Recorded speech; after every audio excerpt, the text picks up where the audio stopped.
2001 year in review continues with WWF, the King of the Ring. I am Daniel Ride08, and before I get to the show, there is a backstory that I gotta do. There's quite a lot of shit that's gone down from Judgment Day to King of the Ring. Okay, first off, we have a lot of invaders now. We have a lot of WCW guys starting to pop up. We find out who is the stalker of The Undertaker's wife, Sarah. It ends up being Diamond Dallas Page. Bang! Yo, it's me. It's DDP the stalker. Why the fuck is DDP stalking Sarah, Undertaker's old horse-faced old lady, when he has Kimberly? Kimberly! Have you ever seen Kimberly? Oh my god! She's only like the hottest fucking bitch there was in wrestling. Okay? Then they have the World Tag Team titles on the line. The night after Judgment Day, you have the two-man power trip versus the Chris's, Jericho and Benoit. And this is a match where Triple H tears his quad. And he'll be gone for 9 months until he pops up 2 weeks before the Royal Rumble in Madison Square Garden next year. So, Steve Austin, Triple H, the power trip, they lose their tag team titles to the Chris's in an awesome match on Raw. They then, the same week on SmackDown, successfully defended said WWF World Tag Team Championships in a fatal four-way tag team tables, ladders, and chairs match. That's a long sentence. Against Edge and Christian, the Hardys, and the Dudleys. And another fantastic match. So, Jericho and Benoit, they had two of the finest matches in 1 week. Plus Judgment Day. So they had one hell of a week. One hell of a week. Just doing all these great matches. Benoit and Jericho in 1 week became huge main event stars. Benoit, who had an awesome match with Kurt Angle, then had the tag team match, then the TLC, Jericho. All this stuff's going down. It is rumored that in the WWF Championship match at King of the Ring, Jericho or Benoit is going to defect to WCW, which paranoids Steve Austin and paranoids Vince McMahon. Now, Vince McMahon is not at King of the Ring, so Steve Austin is pacing back and forth to see where Vince McMahon is. Well, Vince McMahon was probably crying in his big mansion in Connecticut because he found out that the XFL lost about $70 million. Whoops. But anyways, I digress. Anyways, the invaders are here. DDP is the stalker. He's a fucking sex fiend. He's a pervert in the eyes of Jim Ross. Benoit and Jericho are your new tag team champions. They are going into this match as the number one contenders. Okay, so here we go. The King of the Ring. Also, Jericho and Benoit, I just forgot to mention, they did lose their tag team championships before the King of the Ring to the Dudley Boys. Okay, so now let's get to the King of the Ring. We start off with the semifinals. We have Kurt Angle defeating Christian in a good opening match. Kurt Angle goes on to the finals, and this is a good match. A 6.5 out of 10. Next up, we have Edge defeating Rhino in the other half of the semi-main event, the semifinals to the King of the Ring tournament. This is also a very good match, a 6 out of 10. So in the finals, we get Kurt Angle versus Edge. Next up, the World Tag Team Championships are on the line. The Dudley Boys, the new tag team champions, they defend against Spike Dudley and a mystery partner who ends up being Kane. Kane, who is the man of 7 different tag team partners. The man who's won a total of 12 World Tag Team titles, and 7 of which are with completely different partners. However, Spike Dudley is not one of those 7 partners. The Dudley Boys win, and this is a very bad match. The thing is just these 4 guys just didn't work well together. There is one part in the match where I think Kane had a legit 3 count because Devon was supposed to break up the count, but he didn't make it in time. So Teddy Long, yeah, holla, holla, holla, playa. Well, let me tell you something. We're going to make this match a screw job. Basically, Teddy Long basically screws Kane out of the tag team titles because he goes to count 3, and then he waves it off saying Devon, and Bubba Ray kicked out, which he didn't. There's so many breakups that barely get broken up. And the whole match is just really weird and really bad. A 2 out of 10 being generous. In the finals, we have Edge defeating Kurt Angle in a good match. Not nearly as good as Judgment Day the year later, but still a superb match. A 6.5 out of 10. Next up, we have the Light Heavyweight Championship. Jeff Hardy, the Light Heavyweight Champion, taking on X-Pac and successfully defends it. Now, what I just realized was I actually did not realize that Jeff Hardy was the Light Heavyweight Champion. This would have meant that Team Extreme held every single title except the WWF Championship. Matt Hardy was European champion. Jeff Hardy had the light heavyweight, the hardcore, the intercontinental, and of course the tag team titles. And then Lita, of course, was the women's champion. Very interesting statistic there. Team Extreme was at one point in time throughout 2001 they had all the titles. Hell, they might have even been the WCW tag team champions as well. Anyways, this is just a mediocre match. 4 out of 10. Then we have the thing that ruins this show and makes this show, which could have been a good show, if it wasn't for this shit, I would have given this show a very nice rating of like a 6.5. Instead, because of this match, it loses a whole point.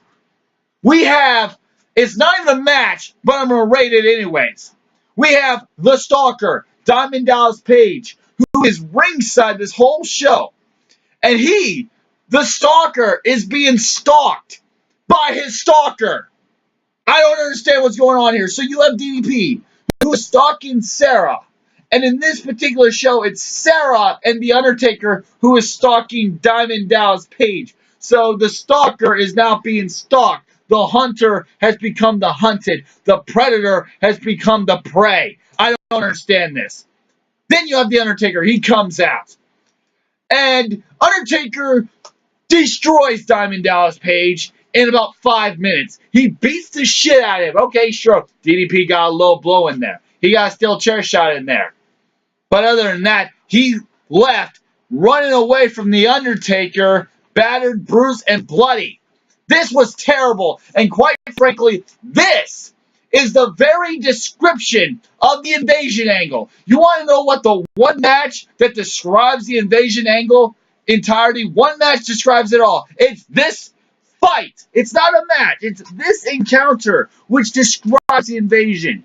You have The Undertaker, this top star, the Phenom, the American Badass, taking on the most popular WCW acquisition, who's a stalker, and he beats the dog shit out of him.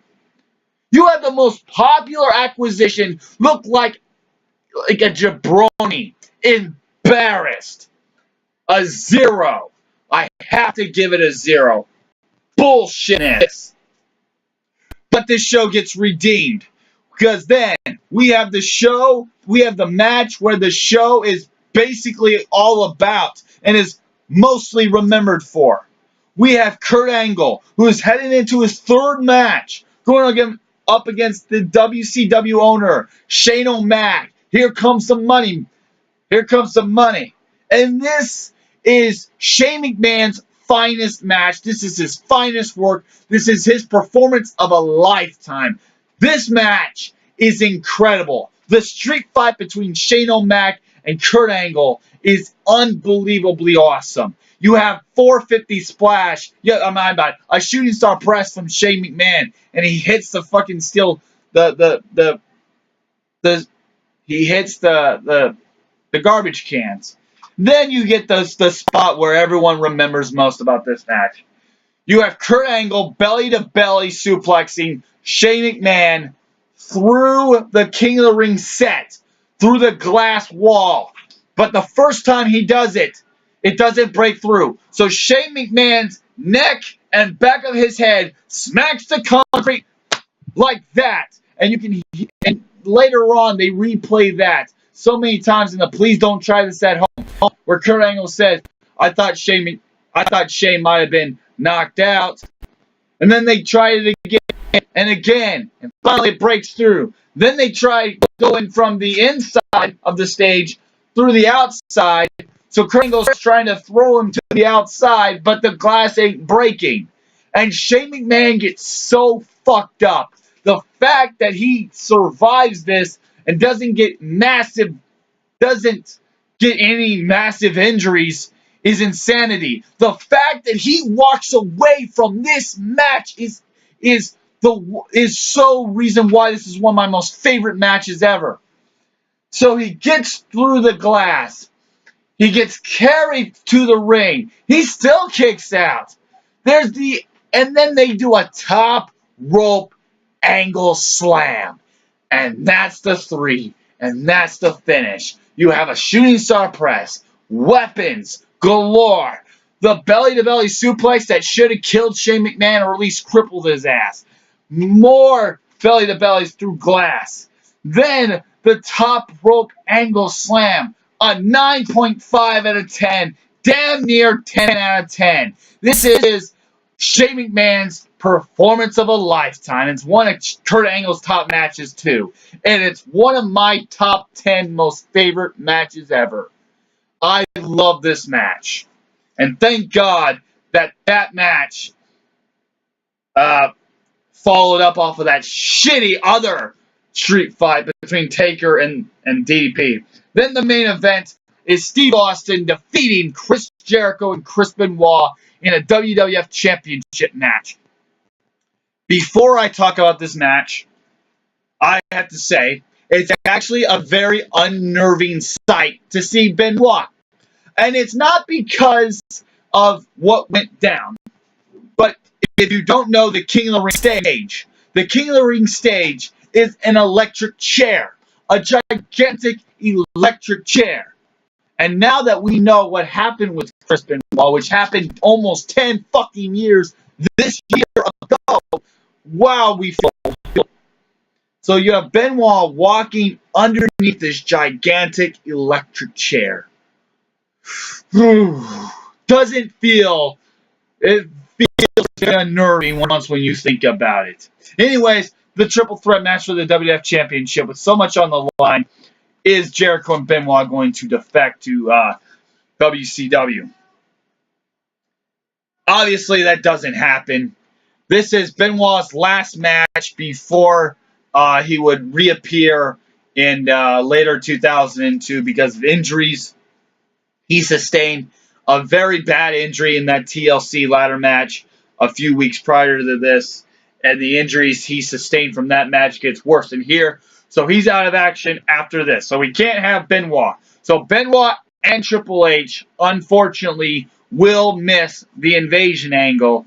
Although I can't imagine what it would have been like with Triple H and Benoit having to go up against. That's another thing. Would Benoit join the Alliance? Would they've had Triple H join the Alliance? Quite frankly, maybe it's kind of a blessing in disguise that these two guys got injured because Triple H being on Team WWF going against the Alliance, goodness gracious, those guys would have got jobbed out even worse so.